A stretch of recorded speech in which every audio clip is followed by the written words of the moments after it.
Will the House please come to order and members kindly take their seats?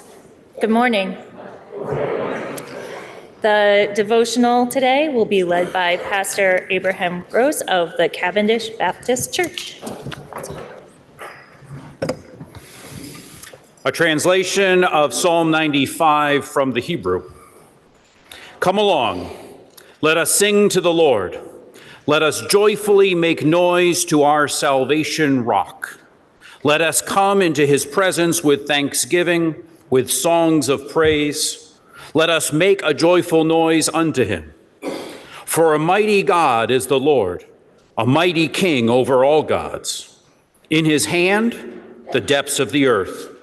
Mountaintops are his as well the sea, for he made it, and the dry land, for his hand shaped it. Come, let us worship, let us bow down, let us kneel before the Lord our Maker, for he is our God, and we are the people of his pasture, the sheep of his hand. Oh, that today we would hear his voice. Harden not your hearts as at Meribah, place of quarreling, as on that day at Massa, the testing place in the wilderness. When your ancestors tested me, they tried me, though they had seen my evidence. 40 years I loathed that generation. I said, a people who are self-destructive, they have no regard for my ways. Therefore I oathed in my anger, never shall they enter my rest.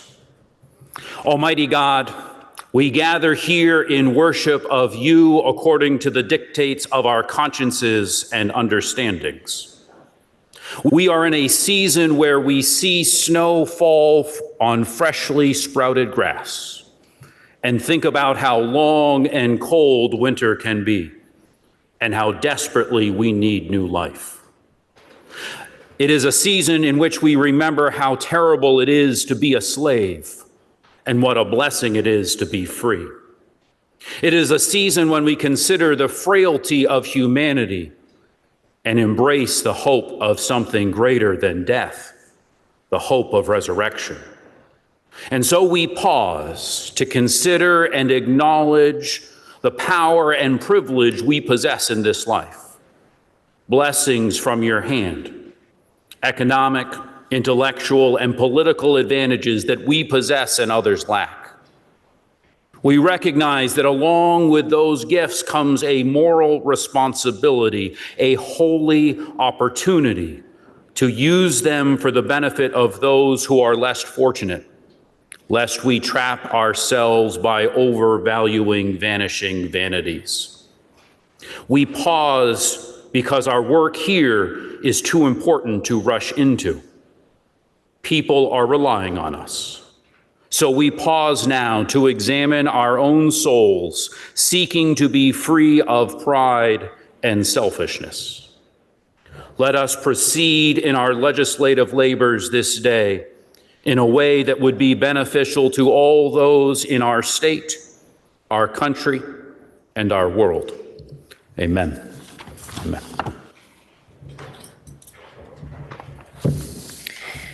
Will you please rise as Paige Shepherd Finch of Chester leads us in the Pledge of Allegiance? I pledge allegiance to the flag of the United States of America and to the republic with which it stands, one nation, under God, indivisible, with liberty and justice for all.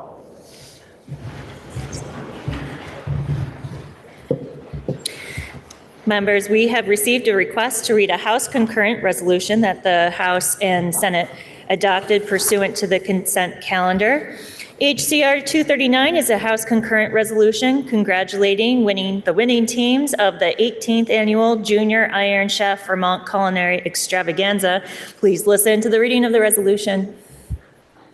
Whereas Junior Iron Chef Vermont convened most recently on March 14, 2026 at the Champlain Valley Exposition, provides an ideal opportunity to promote the agricultural, economic, educational, and nutritional benefits of Vermont's Farm to School initiative, while aspiring chefs learn the importance of collaboration and explore a potential career option.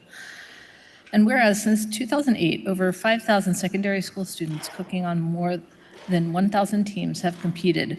And in 2026, 55 teams consisting of 253 students and representing 37 schools or organizations participated.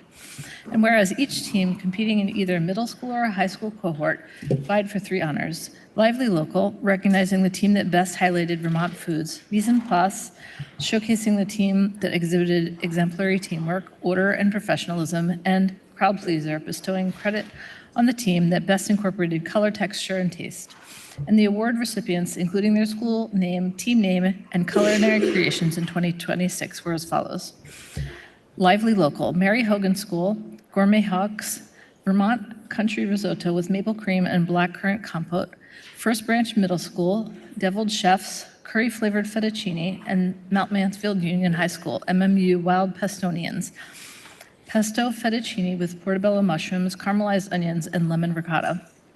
Mise en Place, Mount Abraham Unified School District Expanded Learning Program, Bald Eagles, 3 cheese ravioli with oven-roasted tomato sauce; Derby Elementary School, Sweet Heats, BLT tamales with pickled pesto and sweet heat sauce; and Lake Region Union High School, Rogers Raccoons, Raccoons Gone Curious; and Crowd Pleaser, Albert D. Lawton Intermediate School, ADL PMO Casserole with Hot Honey; Winooski Middle School, Wild Chives, Cafeteria Gone Wild Corn Dogs; and Champlain Valley Union High School, the Leanies, Sweet Potato Tortellini with Miso Butter Sauce. Now, therefore, be it resolved by the Senate and House of Representatives that the General Assembly congratulates the winning teams at the 18th Annual Junior Iron Chef of Vermont Culinary Extravaganza. And be it further resolved that the Secretary of State be directed to send a copy of this resolution to each winning team and to Vermont After School. Are there any announcements? Member from Dover. Madam Speaker, we have just heard a resolution honoring the winners of the 18th Annual Junior Iron Chef Program, my favorite day here for resolutions. We have joining us today a number of the winning teams from Lake Region, from Albert D. Lawton, and others, as well as the Vermont After School Program, Nicole Miller and Carrie Mathis. They are seated in the balcony, and I hope the body can join us in welcoming them. Will the guest, the member from Dover, please rise and be recognized?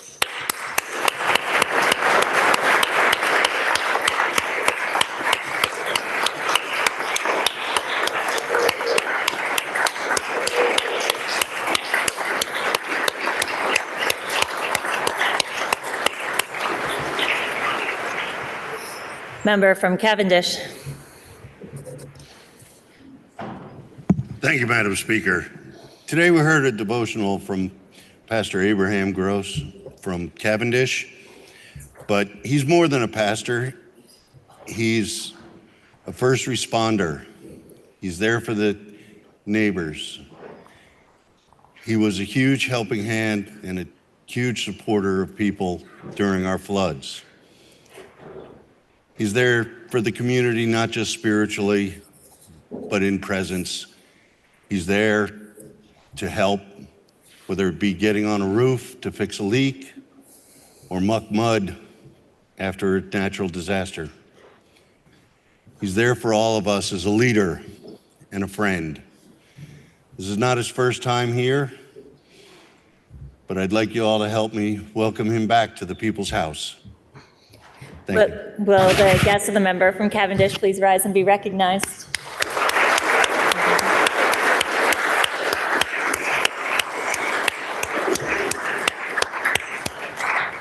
Member from Colchester.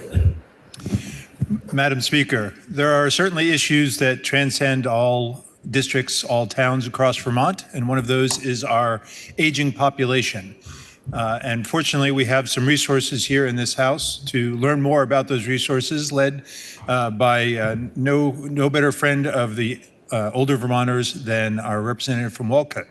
So with the representative, I'd also like to invite everyone to join the Older Vermonters Caucus tomorrow at noon in room 10. Again, tomorrow at noon in room 10.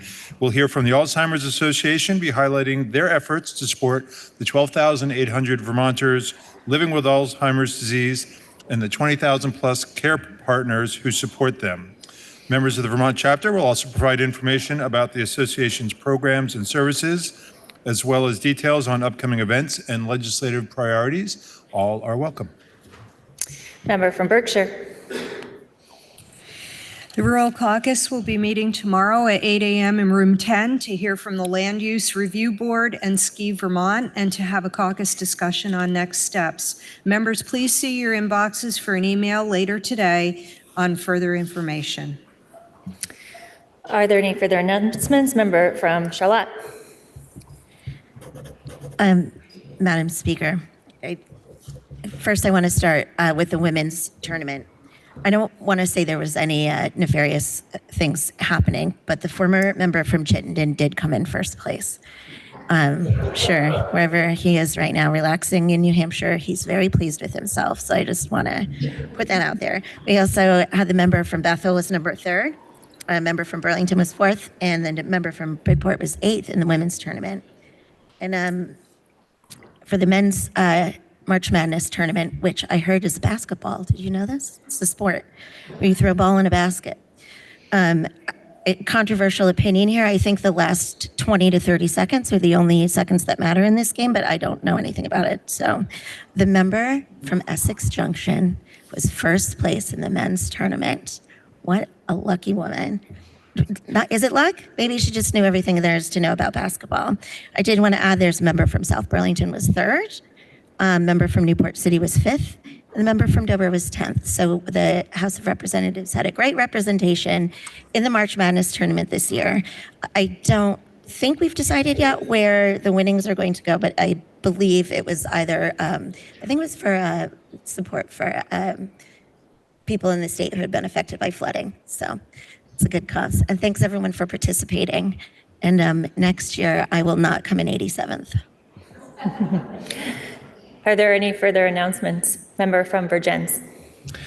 Madam Speaker, I move that the Committee on Government Operations and Military Affairs be relieved of Senate Bill 232, which is an act relating to public libraries and the Department of Libraries, and that the same be committed to the Committee on Education.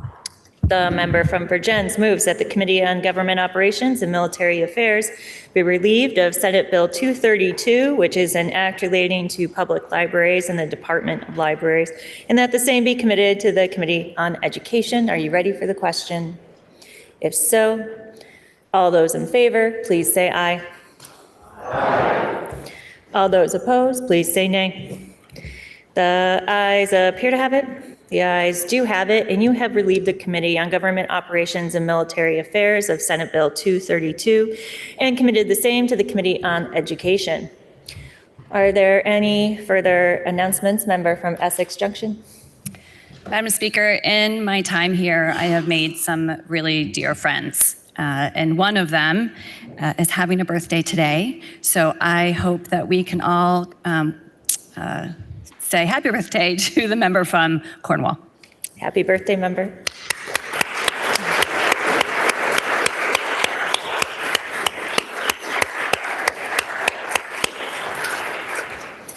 Are there any further announcements? Seeing none, orders of the day. Members, we have one bill on our action calendar today. That is House Bill 952, which is an act relating to capital construction and state bonding budget adjustment. Please listen to the third reading of the bill. H 952, an act relating to capital construction and state bonding budget adjustment. The question is, shall the bill pass? Are you ready for the question? If so, all those in favor, please say aye. Aye. All those opposed, please say nay. The ayes appear to have it. The ayes do have it, and you have passed the bill. Members, that completes the orders of the day. Members, the Speaker has several announcements for you. The first to fill the vacancies caused by the resignation of Representative Maffon of Barry Town. The chair makes the following appointments for the Committee on Healthcare. The member from Winooski, Representative Rebecca, is appointed as vice chair, and the member from Mendon, Representative Taylor, is designated ranking member. Also, the House Rules Committee appointed Representative Pisanolt of Dorset to serve on the House Discrimination Prevention Panel. Are there any announcements? Member from Cornwall. Thank you, Madam Speaker. He is not in the House today, but hopefully listening online. And I would just like to wish a happy birthday to the senior member from Hartford. Happy birthday, member.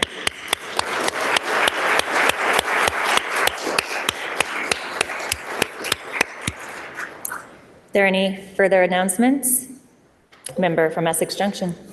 Madam Speaker, House Democrats will caucus in room 11 at 10:30.